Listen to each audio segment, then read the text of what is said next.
Aujourd'hui, dans la métallurgie, c'est plus de 40 000 emplois qui sont touchés. Donc, que ce soit dans la filière de l'automobile, dans la sidérurgie et même dans l'électronique. Toutes ces filières ont touché largement des aides publiques. Donc se pose l'utilité, la conditionnalité de ces aides publiques. La Cour des comptes l'estime à plus de 260 milliards. Aujourd'hui, nous on dit à la CGT, ces aides publiques doivent servir au développement de notre industrie, au maintien des emplois et aux enjeux environnementaux. Sur cette question des enjeux environnementaux, il faut la traiter, c'est important. On a le cas dans la sidérurgie, il faut absolument décarboner notre industrie en prenant en compte les enjeux sociaux. Ça, c'est important. On a un capital qui se sert de paravent de cette question environnementale pour fermer les entreprises ou pour délocaliser, pour aller ailleurs où les conditions environnementales soient moins disantes. Il faut absolument aussi qu'on arrive à créer ce rapport de force pour inverser cette tendance et faire comprendre au gouvernement que l'industrie, c'est le poumon économique dans un pays. On nous parle sans arrêt de la dette, de la dette, de la dette. Mais aujourd'hui, avec tous les emplois qui sont perdus dans ce pays, c'est eux qui l'ont créé la dette. Parce que les cotisations sociales, ça renforce notre régime social. Et là, avec tous les emplois qu'on va détruire, ils pourront toujours nous parler de la dette, mais c'est eux qui l'ont créée. Aujourd'hui, on a un gouvernement, on a un ministre de l'Industrie qui est uniquement là pour compter les chômeurs, qui ne fait rien, qui n'a aucun projet industriel pour le pays. Et nous, pour la métallurgie, c'est très inquiétant. Je pense qu'il faut qu'on crée absolument le rapport de force, ne pas laisser isoler les camarades qui luttent pour maintenir leur industrie, leur emploi, et de créer une convergence des luttes, que ce soit dans toutes nos branches professionnelles. Merci. Il n'y a rien de très rigolo à s'identifier en fait à cette suppression de postes et de se dire qu'en fait après 23 ans d'ancienneté, c'est la fin d'une carrière pour moi qui était une carrière. Si les autres personnes en fait sont comme moi, les 600 personnes, elles ont du mal à identifier parce que en fait tout ce que veut la direction, c'est que pour l'instant les individus ne s'identifient pas aux suppressions de postes, alors qu'elles sont bien là. Le but, la finalité, il y aura lettre de licenciement. Et quand il y a lettre de licenciement, ça veut dire que c'est bien l'individu qu'on touche. Ce n'est pas seulement un poste de travail. On nous propose des postes en reclassement, comme moi je suis informaticienne, il n'y a aucun poste en reclassement en informatique. Donc pour moi c'est terminé. Après 23 ans, on me dit merci, au revoir, je ne fais plus d'informatique. J'étais sur une informatique ancienne génération, donc j'ai été formée sur les anciennes manières de développer.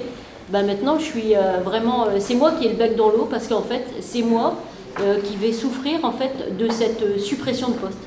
Parce que si je n'accepte pas de travailler dans un autre département que l'informatique, en fait ma lettre de licenciement je l'aurai au mois de décembre. Donc en fait tout ça c'est la réalité d'un PSE. La réalité d'un PSE que l'on veut dire au départ poste de travail. Il ne faut surtout pas raccrocher ça à l'individu, alors que l'individu vous l'avez face à vous. Et il y en aura 600 autres comme ça. Donc à un moment donné, soit les gens concernés et tous les salariés qui travaillent aussi en collaboration avec les postes concernés doivent s'impliquer.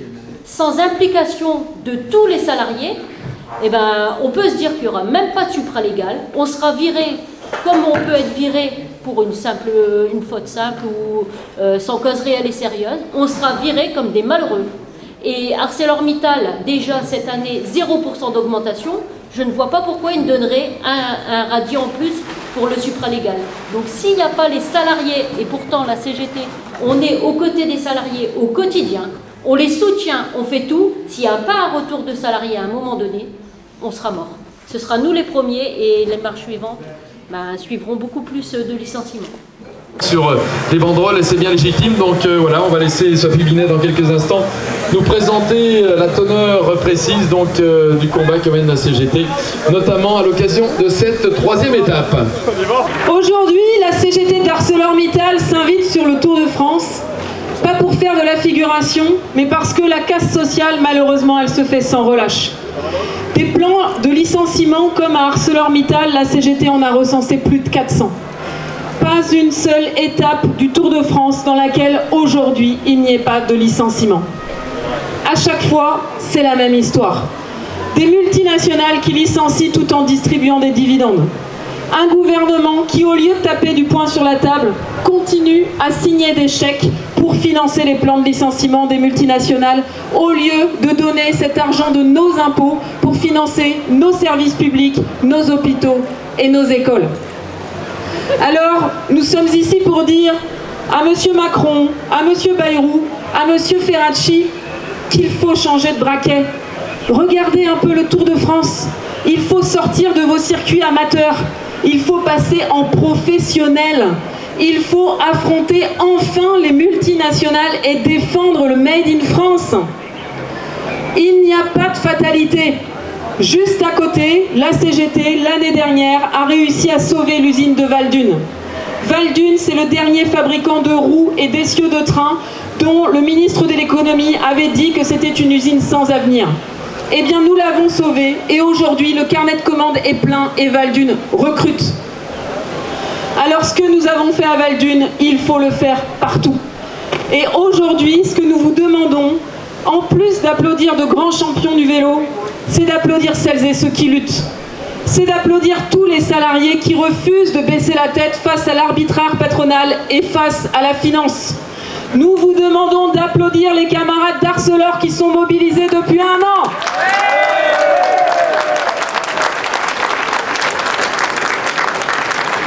Nous vous demandons d'applaudir les salariés d'Auchan, de Pimki, d'Outinor, d'Exid, d'Etam et tous les autres. Aujourd'hui, dans le Nord, c'est chaque mois un nouveau plan de licenciement. Cette hémorragie doit cesser. Alors, tous et toutes ensemble, on va continuer à se battre. On va continuer à dire et à chanter ensemble du métal, sans métal, du métal, sans métal, du métal, sans métal, du métal, sans métal, du métal, sans métal. Encore une fois, je vais me répéter, on n'est pas là pour emmerder le monde. On est là pour sauver nos emplois, pour que demain, moi en tant que salarié, vous en tant que salarié, vous faites vivre vos familles.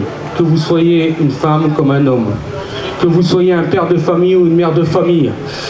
Écoutez, si demain Dunkerque tombe, si ArcelorMittal Dunkerque tombe, ça va être une catastrophe industrielle, sociale et économique.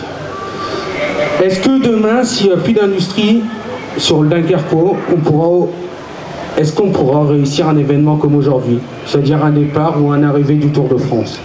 Parce que financièrement, il va falloir le financer. Voilà. Je ne pense pas, j'en suis totalement convaincu. Parce que ce qu'il faut savoir, c'est que si ArcelorMittal Dunkerque tombe, c'est des classistes qui vont tomber, c'est Versalis, les cimenteries de Limbe, c'est les carrières du Boulonnais, vous voyez. Je vous dis ça avec un manque de souffle, parce que je me dis que ça va être une catastrophe sociale. Voilà. Donc, je crois que c'est possible qu'on sauve notre sidérurgie française.